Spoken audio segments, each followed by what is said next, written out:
to go ahead and explain to you today the difference between Medicare Supplement and Medicare Advantage plan. Okay. So this is the Medicare and You 2025 edition. And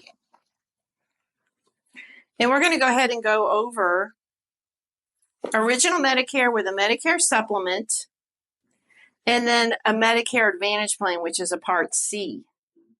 Do you have your Part A today? Yes. Your Part B? Yes. Okay, great. So let's go ahead and get started. Now, with your Part A and your Part B, you can either keep the original Medicare and then get a Medicare Supplement. Sometimes it's called a Medigap plan.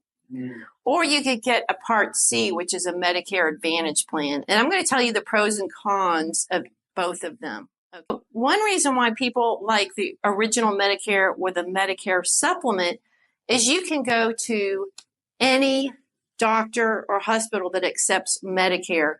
One of those is MD Anderson in Houston. As a matter of fact, I had a client that I went to yesterday that was going to MD Anderson, and we called the doctor and he suggested that he get a Medicare Supplement because a lot of these Medicare Advantage plans, if they do take them, they're out of network. They only take a PPO, which would mean it would cost a lot of money out of network. The biggest advantage of a Medicare Supplement is that there's no network restrictions. Anybody who accepts Medicare can go to the Medicare Supplement. You don't have to get prior authorization. I'm going to tell you a little story about a client of mine who was having a lot of pain in his abdomen, and he had a Medicare Supplement. He went to his primary care physician, and he had a history of kidney stones. And so the primary care physician said, well, we can do an MRI or set you up for an ultrasound next week and find out if it's kidney stones. And he said, no, it's not. I know it hurts so bad. I'm in such pain. I need this taken care of right away. And the primary care physician was like, well, let's go ahead and set you up next week. And so he had an appointment for next week just to get an ultrasound to find out what the problem was. So he went home. Mind you, he had a Medicare Supplement. And he got on the phone and called specialists, got into a specialist right away. And they checked out his gallbladder, scheduled emergency surgery, and had his gallbladder removed. And the specialist said, good thing that we did that. Your gallbladder was completely obliterated and you could have died.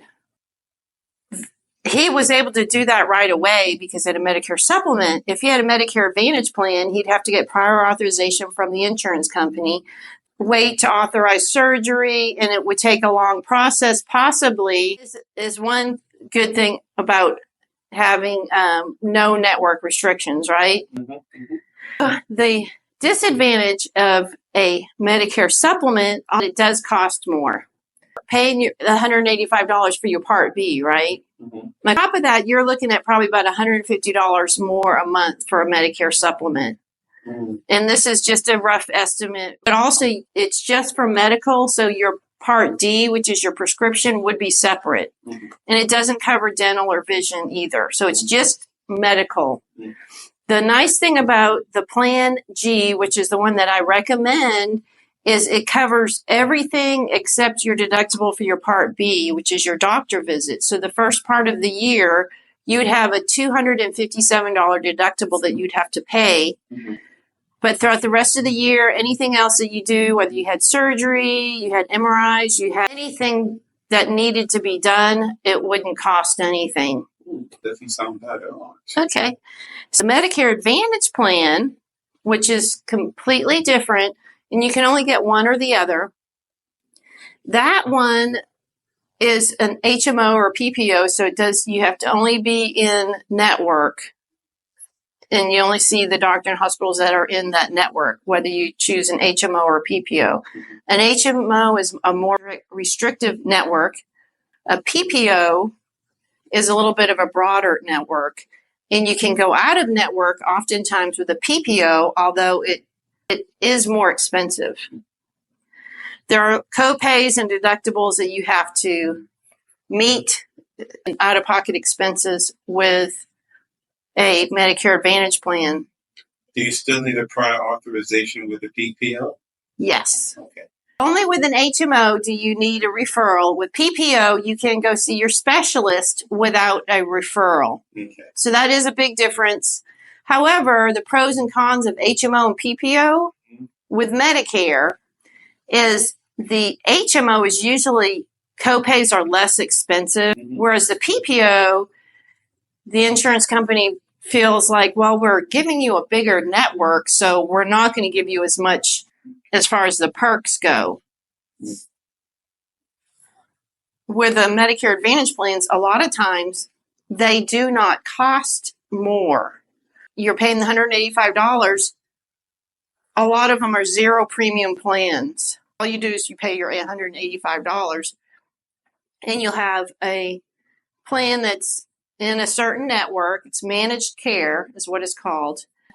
It comes oftentimes with extra dental, vision, hearing, gym membership, and it comes with your Part D, which is your prescription.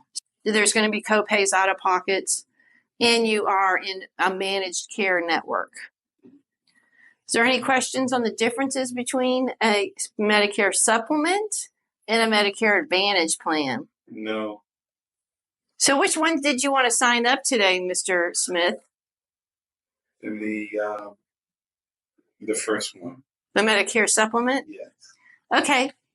I will go ahead and get the application out and we'll get started.